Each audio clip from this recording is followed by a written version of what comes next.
So there are people who experience things that it's so important and valuable for someone who hasn't experienced that to have a deeper understanding of what those people experience.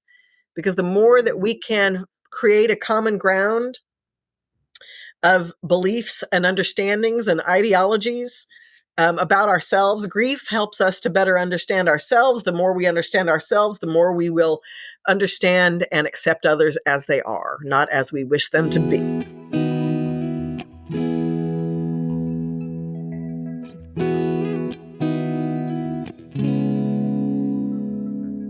Today, I'm speaking to 8-time National Award-winning author, respected intuitive coach, high-energy keynote presenter, and grief counselor, Tracee Dunblazier. A very warm welcome to the beautiful side of grief, Tracee. Thank you so much for having me. It's wonderful to be here. Oh, you're most welcome. Hey, before we get into discussing how we can transform our grief, which you, by the way, are definitely an expert on if your book is anything to go by, I know you are also heavily into crystals. And so are you able to share with us what your favorite crystal is, if you have one, and why? Absolutely. My favorite thing to talk about is crystals. Well, so the one I just got a new one. You guys can't see it, but it's kunzite, which is Kunzite. And this is like a Kelly, almost emerald green kunzite that I just procured. It's a very rare color. Kunzite is the stone of unconditional love, compassion. And it helps people to connect with the higher vibrations of love and connection, which is also forgiveness. Like this connects to a lot of different aspects to ourselves that are higher vibrational and help us to find calm in chaos. Oh, that's a perfect stone for grief, isn't it? It is. Oh, that's pretty special. So that's kunzite, Kunzite. Oh, great. So we'll keep an eye on that. And that's also in the book as well, because I remember seeing that mentioned. Yes, yes. Okay, so let's now get some context about you, Tracee. Just your childhood, because I know that was interesting, and how that led you into the world of grief. Absolutely. So I was born already psychic. And I was born multi-spirited, which means I had multiple imprints and entities connected to me. And I was very connected to hearing them and understanding them and having them very much be a part of my world, despite what was going on in my, daytime life, my family life. And I had a real sense of understanding that to have spoken about it with others may have brought me trouble. This was back in the 60s, and there wasn't a lot of real, can't say that there wasn't knowledge, there wasn't widespread knowledge, and there definitely wasn't a lot of acceptance about, somebody with my particular skill set. So, and it also put me in a unique position to, have information that, a child may not normally have. So, are your family spiritual? Have you got other members in your family like you are? Everybody in my family has skills like this to some degree. I have many elders who suffered mental illness, and that's expressed in their, in the 30s, 40s, and 50s. So, and then I do believe, and then my father was very spiritual. Everybody in my family is none of them are particularly religious. They're agnostic, but very connected to doing what is right and being intuitive in their own way. So in that way, I had support. None of my family ever poo-pooed what I was doing or who I was. There just wasn't any real talk about it. That's great, because I think if you had to suppress who you are, that would have created a completely different Tracee. Yes. And that's what many people were having to do back in those times, was really suppress and not show others who they are. But at least in the comfort of your own home, you could totally express you, which was really fortunate. So how did that then lead you into what you're doing and the book you've written? So I used to have a lot of night terrors and prophetic dreams. And so I grieved a lot. Every single day of my life. Usually I would cry myself to sleep. whether it be just getting to sleep, whether it be waking up to night terrors or prophetic dreams. Or I used to have a lot of dreams that were terrifying to me, but when you would look at the symbolism, they weren't really like what they were. Like, for example, apples. Dreams that I would wake up in the middle of the night and I could see the burlap sacks of apples around me, and it Wow. terrified me, and I didn't know what that was. So go ahead. Did you find out what it was? I did. I did. I write about it in my second book, that Heal Your Soul History. Was the story of John and Adele Battle, who were enslaved. They were born into slavery and eventually freed, or almost freed. They were both lynched just prior to becoming free. Just prior to that happening, just I think that it was before the Civil War. But they lived on an apple orchard and took care of the apples. And I was Adele and John was my husband, and we were taken at the same time. And so he attached to me. And at some point, I had just moved to LA and I had an experience that brought that memory back to me. And I re experienced the being lynched, feeling the soul being taken from my body after, being hung from a tree. And it was, needless to say, That's heavy. it was so You can deep. see me pulling a face here and going, Yeah, "Oh well, my I goodness." know, and there's no light way to present that. But it was transformative for me because I was able to give Adele a voice. Obviously, Yes. I was taken in such trauma and such devastation and such fear, and I could relive that here and give Adele a voice. And so for several days, I think almost 10 days that time, I grieved nonstop. I know I'm going to digress a wee bit. I want to go back to the night terrors because my daughter had night terrors from 18 months until she was 7.5 years old.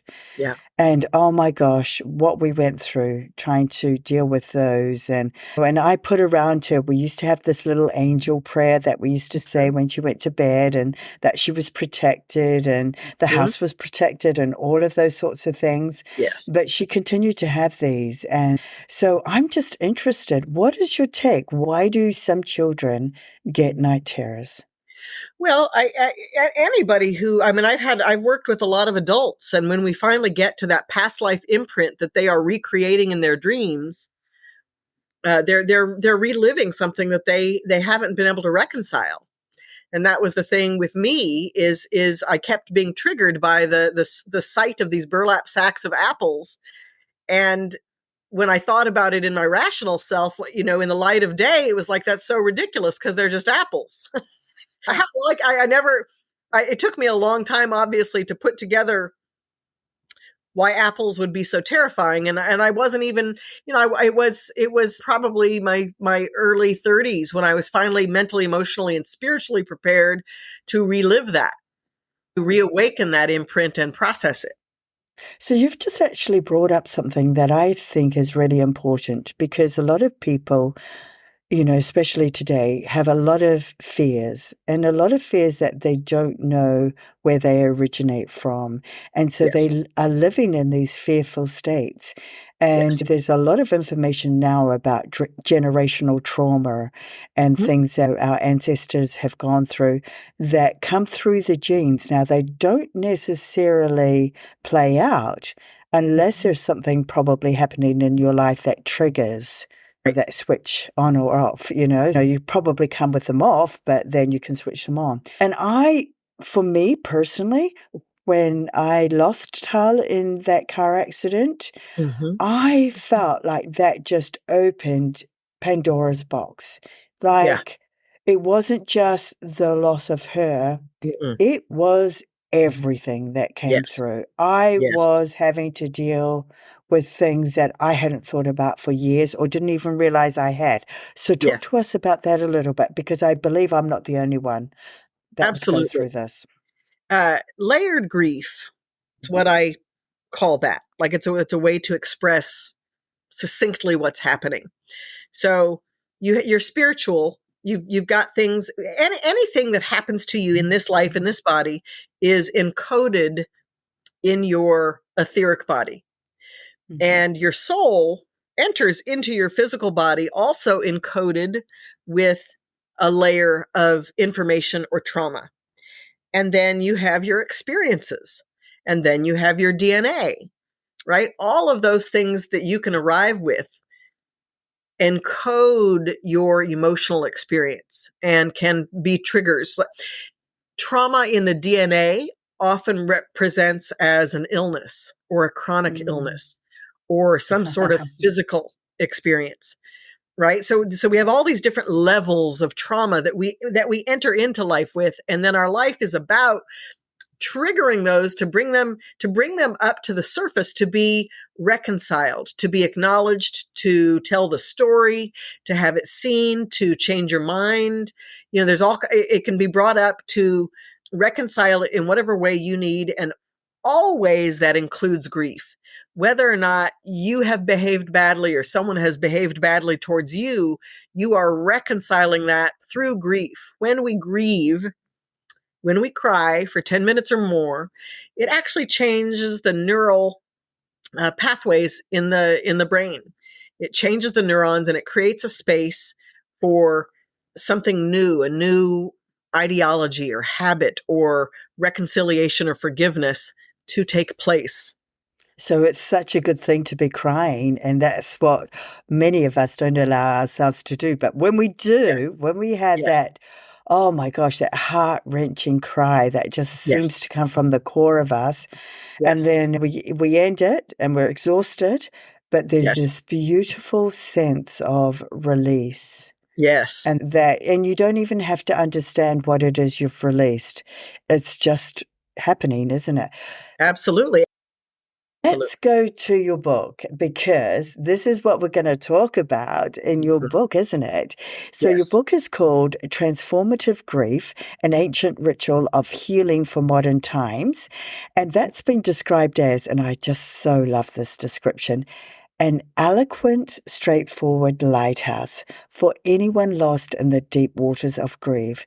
Now, that is such a cool description, because I don't know about anyone else, but again, with Tal, my brain was so foggy.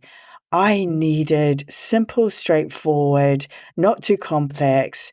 And your book manages to do both. It manages to keep it simple, but it's got everything, every possible thing covered, because you talk about not just grief, but you talk about like getting wills sorted and what you should consider, and how to talk about child loss, to grieving violent crime. And so tell us now, what inspired you to write this beautiful, comprehensive book, Tracee? So I've always planned on writing a book on grief. I didn't know what it would look like. And then, as it happens, whenever I sit down to do something, it ends up being much longer and much more comprehensive than I could have ever thought about. For me, I don't know, I really feel like people need all the information. And Yes. I think that emotional intelligence and the new ways in which we can access and consciously access our heart and our emotions, and the consciousness we have around it, we needed to be talking about grief differently. People think about grief, they think about sadness, and grief is just sadness. It's mania, it's depression, it's deep, violent emotion. It's long suffering. It's many things, and it looks different. And then it's also joyful, right? We grieve any transition. So we've always lived in an apartment and we buy a house, or we get to live in a permanent space that's ours. That there's a transition that we have to let go of, letting go of the impermanence to acknowledge permanence or the relationship to that. And we grieve that. So there's everyday grief that we experience. And Yes. I think that the one common ground that we all experience is suffering. And if we can have just a little bit of understanding, not only of our own suffering, but the suffering of others, it creates a wider base for us to be able to at least communicate. We don't have to like other people, Lord knows I don't, right? We don't have to like other people, but but the more we understand, the more we can create a space for other people to have the same rights as that we are afforded. So And that's what I love about your book, because it's really across the board, and it allows people to be exactly who they are, because you cover some really tough topics that normally people shy away from in grief, and we right. just are simply not talking about grief enough. But just as an example, when I was reading about child loss, so in the ritual part of it, you Mhm. talk about journaling, and it's 3 things that you don't miss about them. Th Yes. And that is something that most Yeah. people would go, "Oh, you can't do that because you're supposed to put them up on a pedestal." Yet Right. actually in real life, we are never on pedestals because we are No. always like, I don't know, for me, I'm always falling off. If I think I'm on Right. one, I'm off the It next minute. And that's human nature, isn't it? Like, is. our learning is through making mistakes. And so Absolutely. like that struck me and I really Yep. love that. So can you explain a little bit more about what the Mhm. transformative part is, and how the ancient rituals of grief weave into that? So transformative grief is just that is what happens when we grieve. Uh, I liken it to a big block of marble and the chisel and the hammer. Grief is Mhm. the chisel and the hammer that hammers out the beautiful you, right? It whittles down to the core of who you are, and it integrates those things that you have into a collective power that is you, right? A lot of times we might have multiple skill sets, but it's through grief that we begin to integrate those skill sets and they become one force that is who we are. And if we didn't grieve, then we would stay disassociate. I want to say disassociated, right? We split off when trauma happens. Oftentimes our personalities split off, and so we've got the one that's the ball buster, and the one that's going to set the boundaries, and the one that's going to use rage to bully their way to feel safe. And then there's the one that's the vulnerable one that feels weakened and feels listless and victimized and vulnerable. Right? The There's all Jekyll and Hyde of grief. exactly. And so grief is the thing that goes in and helps us take the best of both of those aspects. We don't have to be a bully to set a boundary. And that's the things that when we feel something so deeply and when we have experienced a loss that has really chiseled us to the core of who we are, and our heart has been so widely opened, there is nothing else but honesty. And it doesn't have to be ugly, and it doesn't have to be unfortunate. It just is what it is. And it's clarifying, and it's releasing, and it's relieving. When you accept that you're this beautiful child that you created is gone, you're all those things that you're going to miss. But then there's a lot of things, I'm not going to miss the dirty socks and the complaining all the time, and there's all of these things that it's okay, because that's what's real, right? It's Yes. it's going to be the little bright lights that we experience of that sense of honesty. And the important, I want to say one thing here.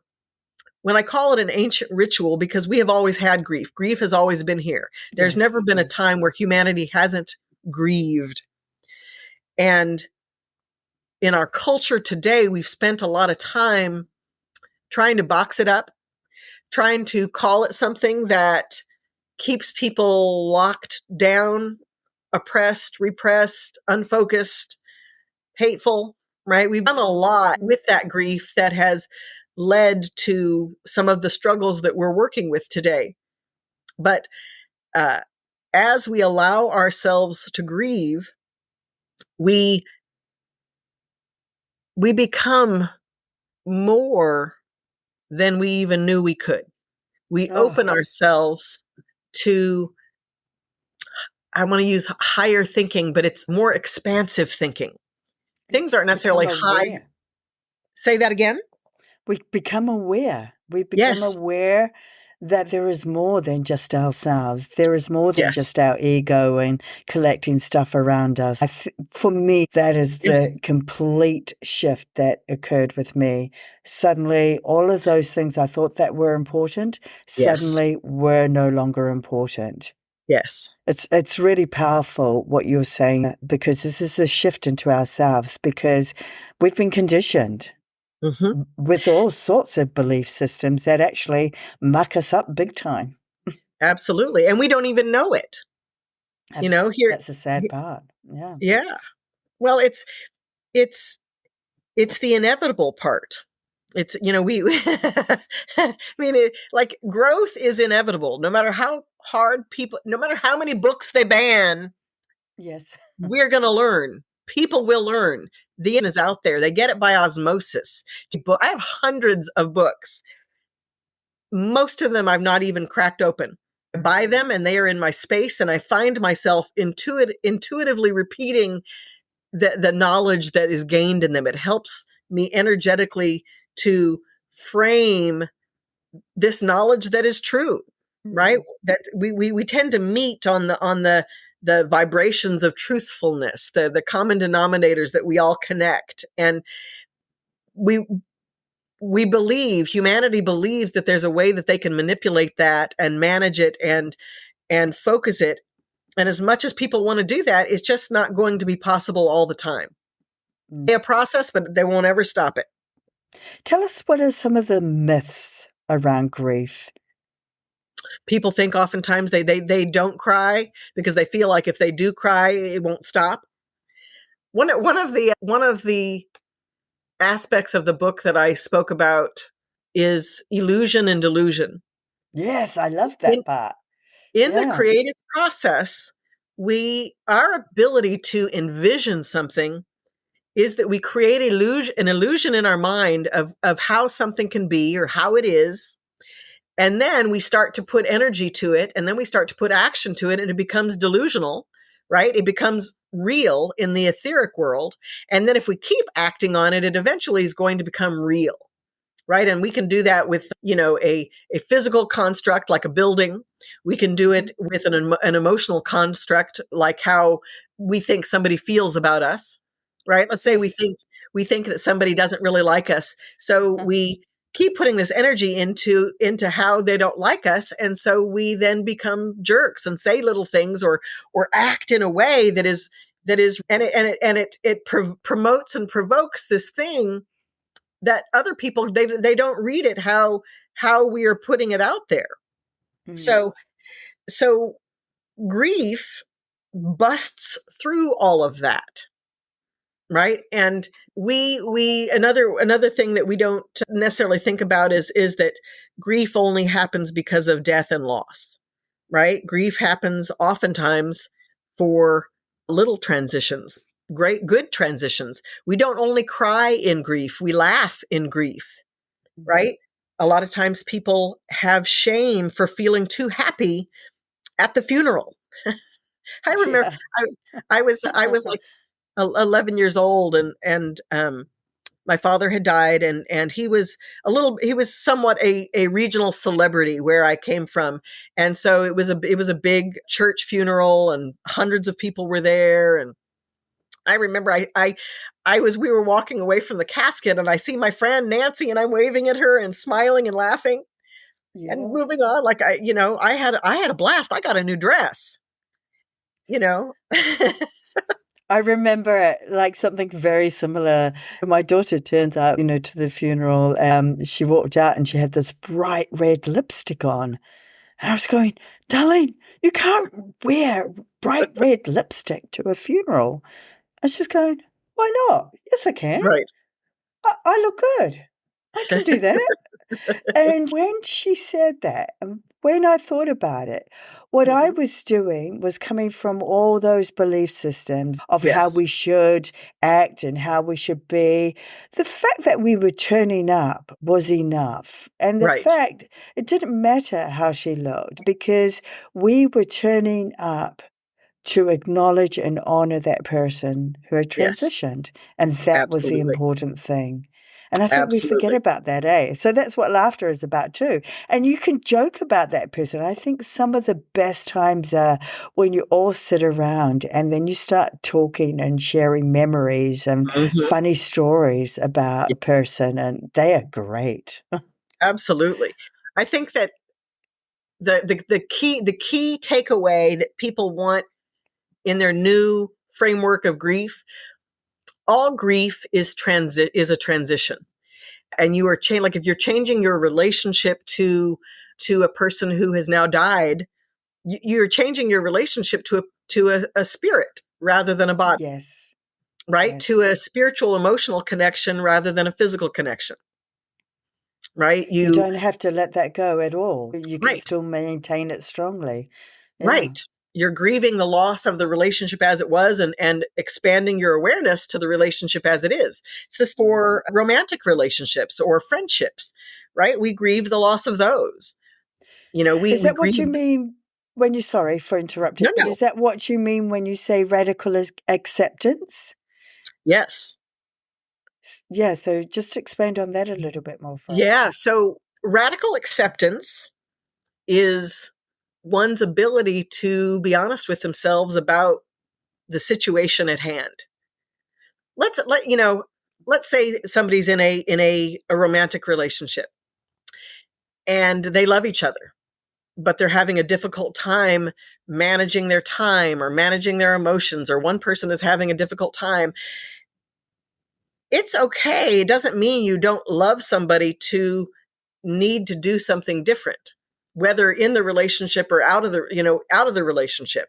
A lot of people feel like, if it can't be this way and it can't be my way, then it can't be at all. Right. And that's any absolutely static beliefs like that. It's grief's nature to come in and just tear that up. Yes. Anytime you believe something is a way, like this is the only way it can possibly be, grief is going to be right there knocking at your door to help you transition out of a stagnant belief system. So when you resist it, the more it just pushes back at you Absolutely. until finally you have no option but to face up to what is happening. So give us some examples of when we are suppressing our emotions, because it's pretty much about that, isn't it? A good indicator of repressed emotion is when somebody talks too much. Oh, They don't want that's they don't want to yes. let anything in.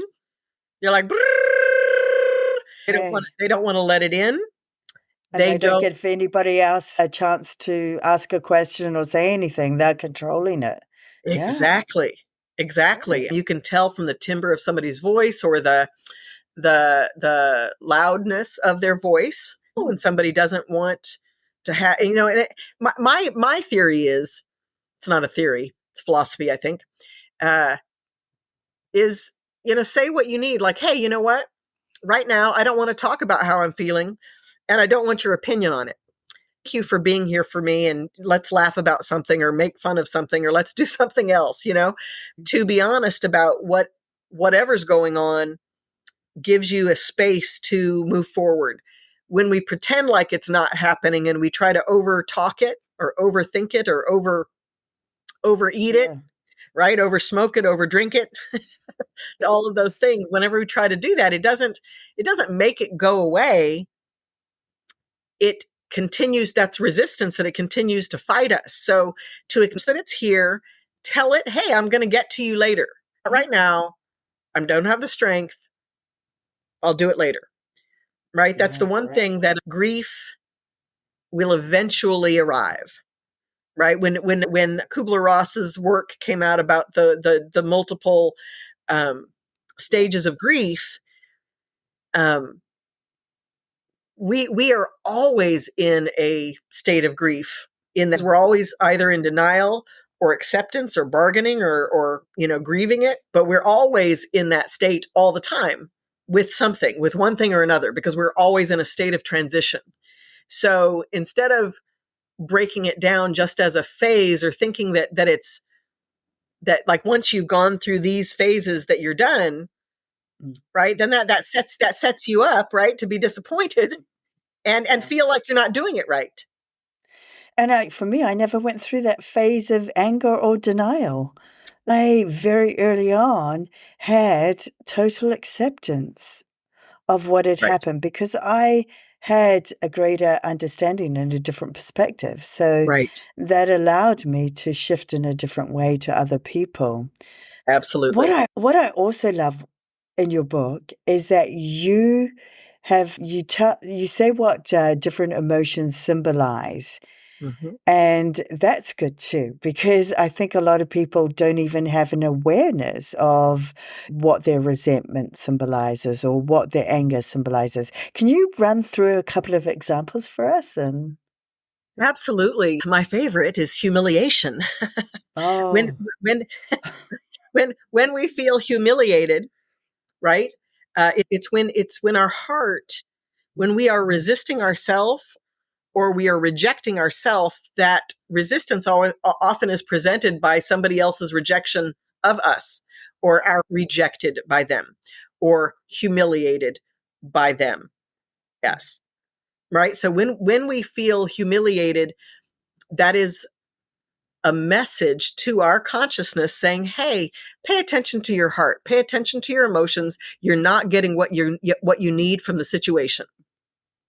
So when you pay attention to that, you can say, "Hey, like if it's a person who is mean to you, yourself is saying, "Hey, you don't need to be around that person, and you don't need to think that way about yourself."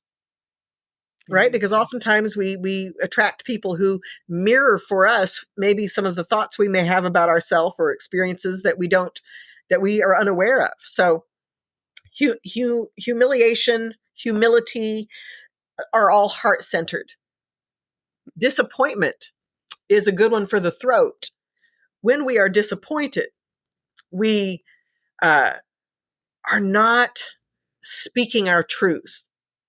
We're not receiving our truth. We're not asking for what we want, and we are so we feel disappointed. We feel shut down in the throat chakra.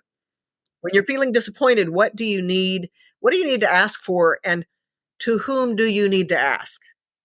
So oftentimes we'll ask for something to the person who can't get it for us, right? We're Right? self-sabotaging. Yeah, we're good at Exactly. that. Exactly.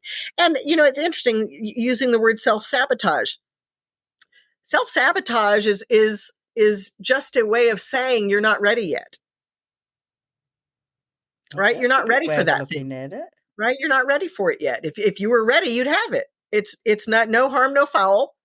There's nothing wrong with you. You're not a bad person. You are just not yet prepared to have that thing. Otherwise, you'd have it. So, So what can you do to get prepared? So a good example of that is like people who win vast amounts of money in a lottery and then Yes. several years later are right back to where they started from Yes. because they weren't ready to be able to receive and manage that Yes. amount of wealth. So they go back to what they were comfortable with. Is that correct? Is that how Absolutely. you see it? That's absolutely Oh, it. Because this is, our relationship to money yeah. and our resources, right? Money is a very basic resource. Food is a basic resource. Healthy is a basic resource. Water is a basic resource. We have to prepare ourselves to receive and then manage what we need for survival, then eventually for thriving, for being, and then for being of service. Right? They're all different levels. Yes. Yeah, exactly. Right? Oh, that is so good because in my mind it's going ding ding ding. I'm definitely in that place of contentment in service now to Hmm. others. I just feel like there's not very much that upsets me anymore. Right. And it's a beautiful space to be in. Oh, Absolutely. so let's talk, because this is also something that I've had to manage a lot, is about how grief informs the systems in our bodies. Mm. Yes. So we have, our physical body, and then we have our energy centers that help to energetically regulate our physical body. And grief moves through all of those spaces in different ways. One of the chapters in the book I wrote about was when you start with somebody who has chronic illness Mhm. or an inevitably fatal illness. What then? Right? How do we relate to ourselves? How do we relate to our body? And grief is the thing that helps us gain a new image of the capability of our body. As it Um, exists in the here and now. yes. So I mean, if you could bring, so the concept of self-loathing, Mhm. we can understand self-loathing if we can imagine what it feels like for our beautiful, free flying spirit to enter into a little baby's body, right? We are this consciousness, this beautiful flowing soul of consciousness. We have intelligence, we have knowing, we have understanding, we have knowledge, we have emotions, and then all of that is just packed into a little baby body, and most of it doesn't fit to fit into an infant's body. All of a sudden you're just packed into this little fat blob, and you can't move. You can barely cry. That's all you can do is cry. You have all of this knowledge, but all you can do is cry. Right? That feeling that one has, that experience, is self-loathing. It is a deep internal recognition of an inability to move. So Right? I we mean, all that's have that. We all we all experience we all that. have it. We all have it. We all have it, and it's at if you have food regulation problems, eating, thyroid, all of those things are in relationship to us dealing with the meat sack. There is a point in time, athletes know this, right? There's a point in time where somebody who works a lot with the body and gets in tune with the body, they recognize it as this really powerful machine that when we take care of it, when we speak nicely to it, when we give it things that it seeks that are nutritious and balanced, it it it can change any condition regardless of what our DNA says, Yes. right? We that That's that can powerful. happen, but you have to be in the mindset to see go from the meat sack to this powerful machine that can transform anything into a new formation of light and love and brilliance and joy and power. And what interferes with that a lot is that there's a lot of conditioning and belief systems that don't necessarily serve individuals well. And Yes. so they have to deal with all of that before they can actually get to a place where they can look in the mirror and say, hey, you are a pretty awesome person. I like Yes. who you are. And Yes. so they're just having to unpack all of that as well. Absolutely. And that a lot. So when I talk to people, invariably, when I talk about self-love, oh, I'm going into that room that nobody wants to Yes. go into, and they Exactly. feel awkward, and let's not talk about that. And Uh-huh. I know that feeling because it took me an incredibly long time to be able to look at myself and tell myself, yeah, you're Hmm. pretty special the way you are. You're a little bit weird and you're a little bit different, and Right. that is okay. yeah, you're here to do something. And so just go forth and just do it. So that Absolutely. is the place that we're heading towards. And that's where I feel that grief is a driver that gets us there. So without Yes. the grief, we just exist and keep on repeating the same old patterns. So we need something to shake it all up. And Right. sometimes it's in unimaginable circumstances that Right. happens that I we then begin to shift stuff in our body. absolutely. And I think this is a perfect time to talk about not, every human will eventually get to grief, but people could live someone could live an entire lifetime and never grieve. All life is different phases of experience, of gaining knowledge, assimilating that knowledge, and then using that knowledge, whether it's physical, etheric, emotional, mental, or spiritual, right? So, So go yeah, ahead. sorry, if they're not grieving, does that mean that in their journey here, that they've learned peace, acceptance, contentment? Have they quickly moved into that? So why Um, wouldn't they grieve is what I'm trying to understand. well, I guess what I'm because they're doing other stuff. Grieving. I've spent this entire life grieving many things, which implies that I lived many lifetimes not grieving at all. Don't grieve when it is unsafe for them to grieve. So we have lots of people experiencing racism and cultural Okay. trauma, and when in our culture we have thought of grief as weakness, and so it is unsafe for probably 75% of the people in our communities. It's unsafe for them to grieve in a particular way, Ah, right? And so yes, that we're that changing that, makes sense. but so each individual is going through their own phase of whatever it is that they're going through. That they're it's a stage of learning, assimilating, regulating, managing, actualizing, right? So phase they're going through, grief may or may not be a part of it. It doesn't mean that they're not actively moving. Um, what we do know is that when someone has experienced a trauma, this lifetime, if you've experienced a violent crime or sexual abuse or uh, domestic violence, car accident, if you've experienced a trauma, that PTSD, those emotions burrow themselves until you are in a safe place to be able to experience and express them. And that does not happen for everyone in every life. It often takes work. I mean, I know that I'm bridging over into this whole are there past lives for some folks, but Mm, people will grieve something when they understand it a little more and they feel safe to do so. And so yeah, that's the key sometimes it's word, safe.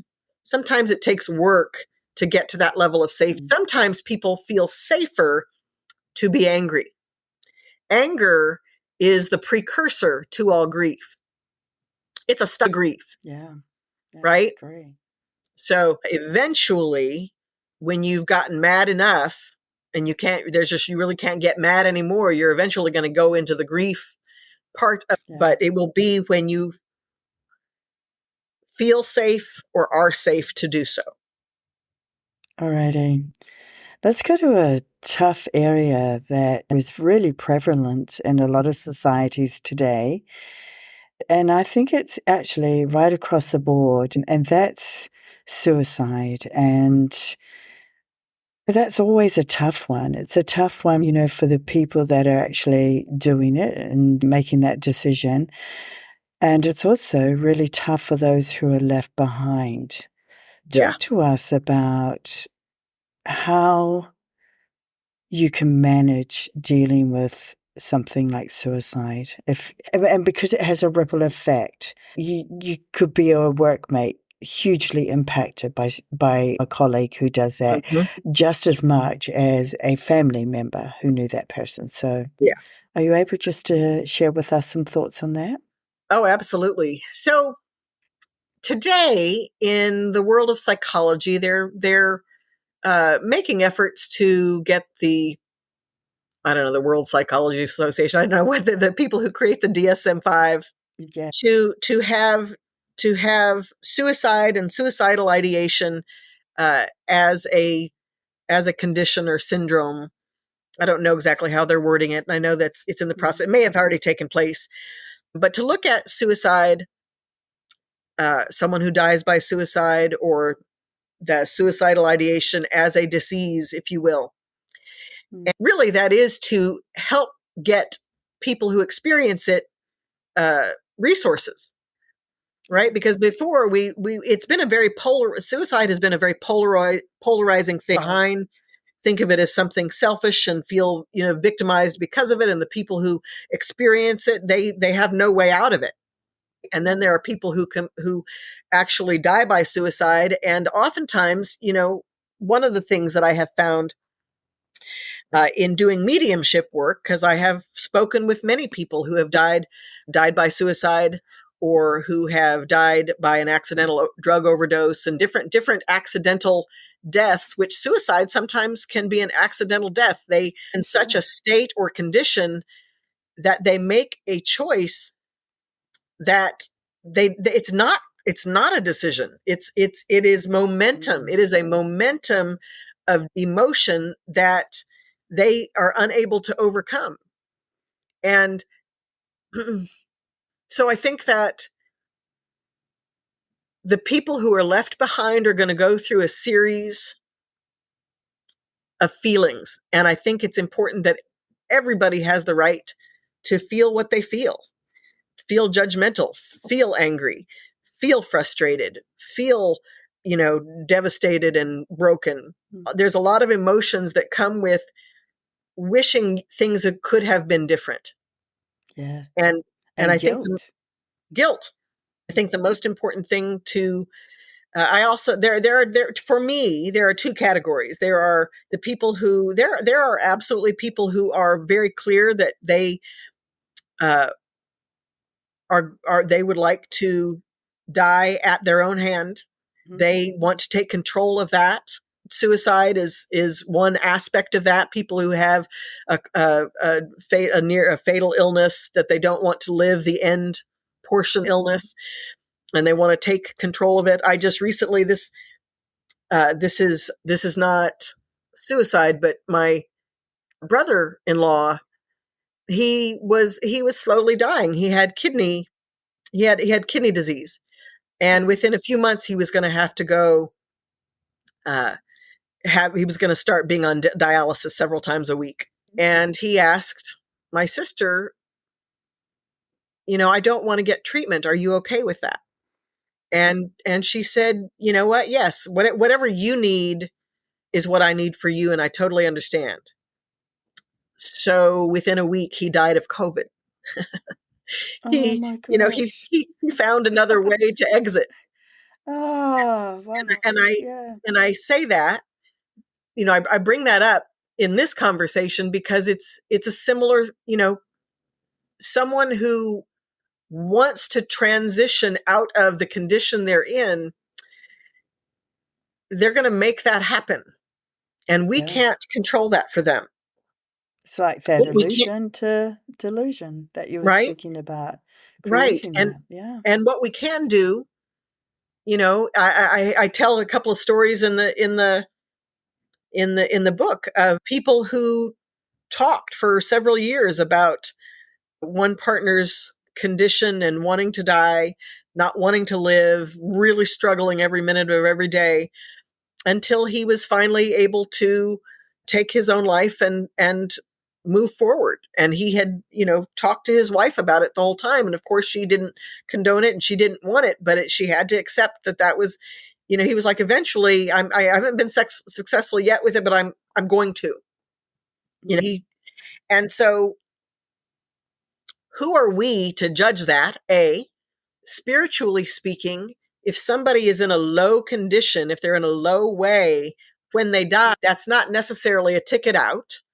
Meaning, there's a lot of people who want to kill themselves because they're in such a condition that they don't know how to get out of that depression. Yeah. And all they do is they shed the body and they go into that spiritual place, maybe with less intrusions, fewer intrusions, to work it out.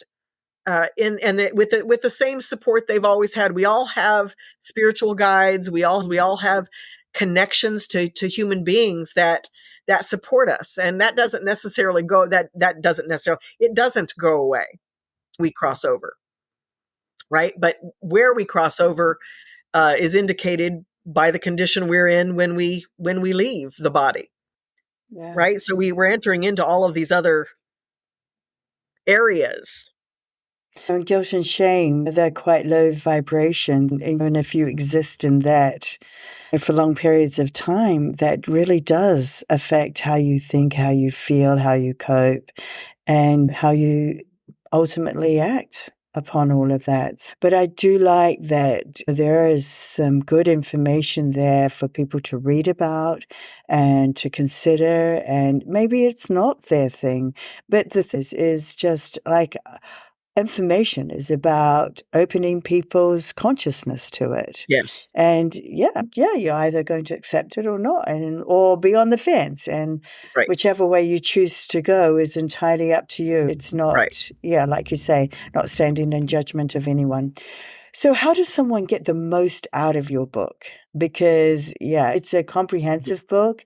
Yeah. But like I said to you before we went on air, something I really enjoyed about it was that you can read as little or as much as you're ready for. Yes. And all of my books are that way. I've got the three books prior to this called the Demon Slayer's Handbook series. And each book that I write, they have a ridiculous amount of entries in the TOC, the Yeah. table of Table content. of contents, yes. And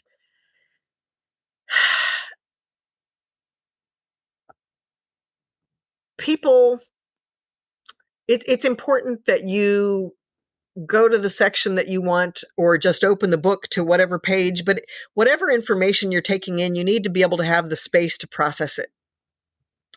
And what do So you mean by that? with my book, even when I go back and read it, I'll get through a page and a half and I have to stop and I have to contemplate what this is talking about, what the experience is of the story I've read, and then there are exercises in the book to walk through. But every couple of pages, it's important to stop and read and reread and process, take it in, and then see how it applies to you. Right? That Yes. this book is meant to not only help you, but maybe help somebody else. Right? More deeply understand what other people. There are people who have never experienced violent crime and will never experience violent crime, and then there are people who literally live amongst like everybody in the circle has had at least three things happen to them, right? Or been witness to it. You know what I mean? I had a friend who grew up in the projects in Brooklyn, and I'd say, like, how many dead bodies have you seen? Yeah. Right? I mean, who asked that question? Me.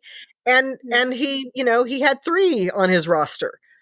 Like, and that's just regular everyday living Yeah. back in those days. So there are people who experience things that it's so important and valuable for someone who hasn't experienced that to have a deeper understanding of what those people experience. Because the more that we can create a common ground of beliefs and understandings and ideologies about ourselves, grief helps us to better understand ourselves. The more we understand ourselves, the more we will understand and accept others as they are, not as we wish them to be. Oh gosh, yeah, that's so good because, I'm thinking back to the chapter on child loss, and then you have a part that actually helps people know what to say to Yeah. somebody who has lost a child. And This is always such a contentious thing.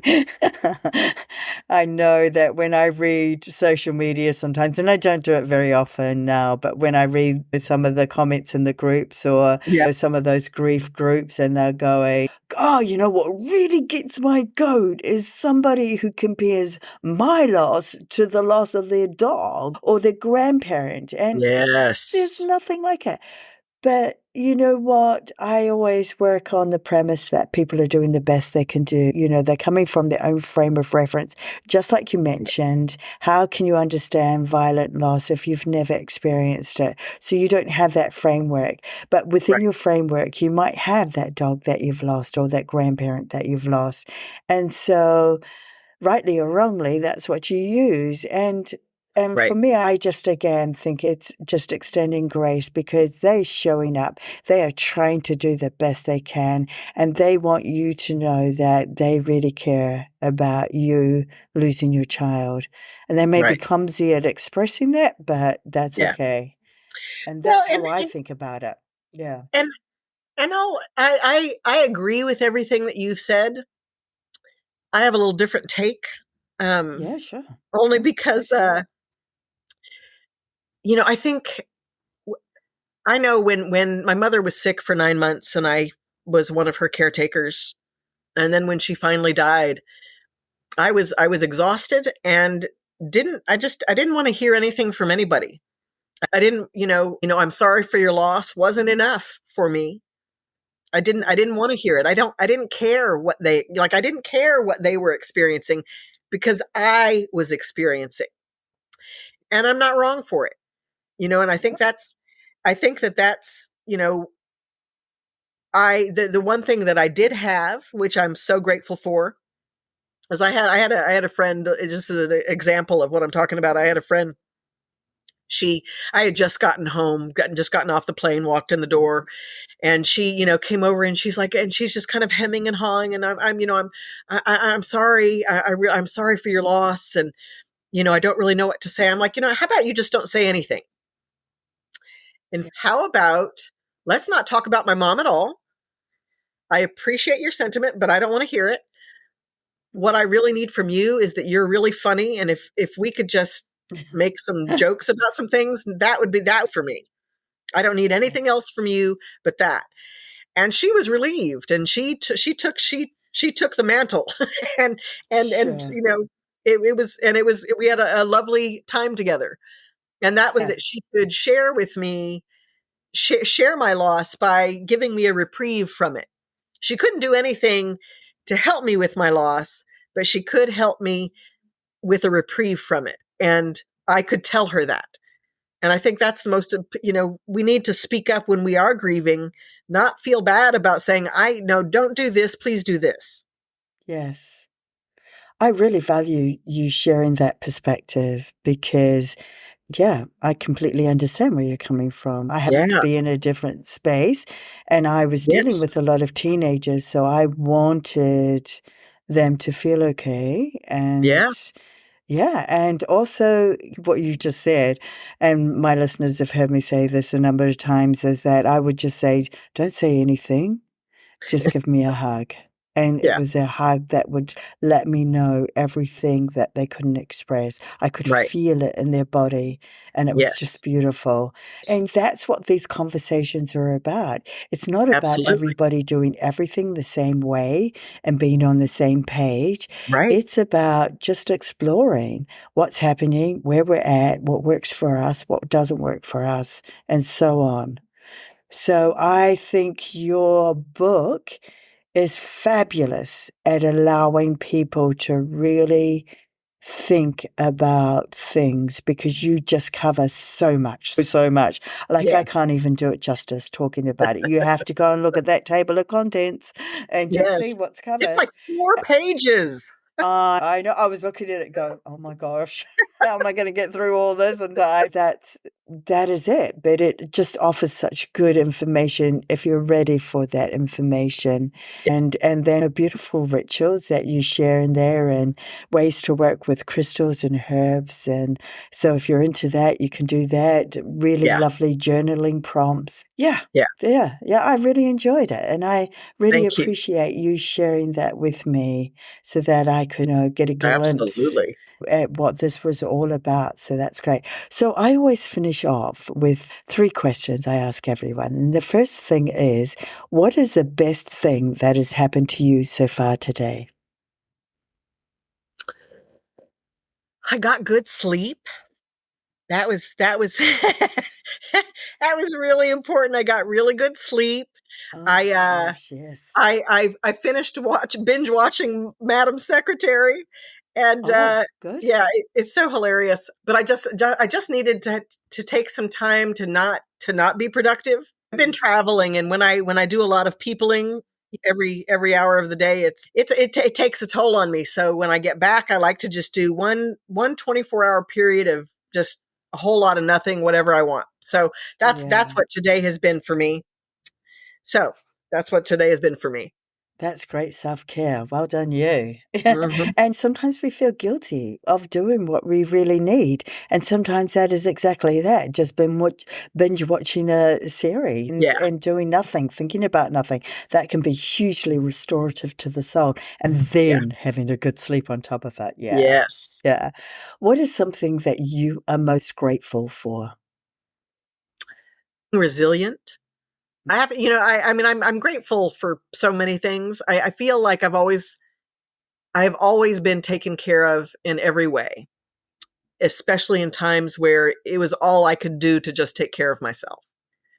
So Mm, I'm grateful for that, and I'm grateful for the resilience the belief in resilience that I was given. I was born with that. So there was never any quit in me. And that has mm, allowed me to do a lot of grief work in a very short amount of time, yeah. comparatively speaking to probably how it was created. Oh, I love that answer. That's cool. What's your go-to when you have moments in your day that are not going as you would like them to? And we have an expression here when things turn to custard. What's your That's go-to? hilarious. Um, so well, I'm a yeller, and I realize that I yelled like today, not out of not out of anger. I really don't have any angry feelings at all, but I find that sometimes I'm so unfocused that, like, if I can't find my keys, like, I'm like, okay, where are my keys? That somehow just enlists all of my energy to come down to that one space where the part of me that knows where I put those keys, that I go to it. Yeah. So I believe that I don't believe in failure, and I don't necessarily believe in bad things. There are just things that happen, and we rise to that occasion, and Yeah. we do what we can when we can. Luckily I came, in addition to all of my imprints of trauma, I also came in with imprints of a deep acceptance that things are going to go at a pace that they need to go, and that it's in my best interest to accept that.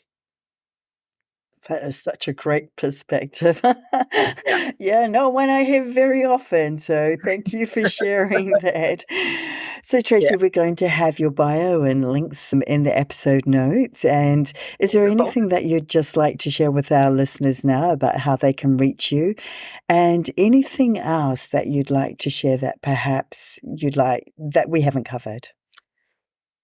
Well, you can reach me at traceedunblazier.com. That's TraceeDunblazier.com. And then my publishing company is Go Tracee Publishing, and you can get to that at gotraceepublishing.com or beaslayer.com. I have it coming out in January. It's a reformatting of what I've been doing. It's called Be a Slayer, and it's where we unmask all the taboos of things like grief and death and all kinds of fun stuff. Um, Wow. Yeah, that's and exciting. yeah, it is going to be exciting. It's going to be alive on Facebook and on YouTube, And then you can always see the episodes on anywhere where it'll be then put out on where you can get podcasts. The only thing that I really want to be the main takeaway for people is that the world, every minute of every day, things are changing. And if you don't like them right now, just give it 5 minutes. It's like the weather, if you don't like it, it's going to change in 5 minutes. So, hold on for a minute or two or three or whatever. Just know that it will change. Oh, that's a good takeaway. I like that. So, Trace, we've had truly a deep dive into a valuable resource, and I'm just going to go name your book again, which is Transformative Grief, an Ancient Ritual of Healing for Modern Times. I have to say, it's been such a wonderful opportunity to have you guide us through that, to hear your beautiful perspectives on grief, because often they are not the main ones that I tend to hear. So I'd like to encourage you to keep up this incredible work that you're doing. And I am truly grateful to have had you as a guest on The Beautiful Side of Grief today. Thank you. The pleasure has been all mine.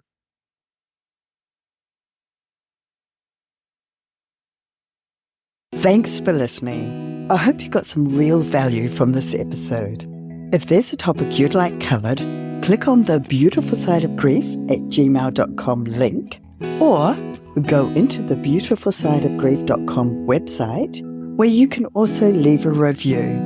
To get notified of new episodes, hit the subscribe button. And if you know of somebody who could benefit from this episode, please share. And until next time, please be kind to you and take good care.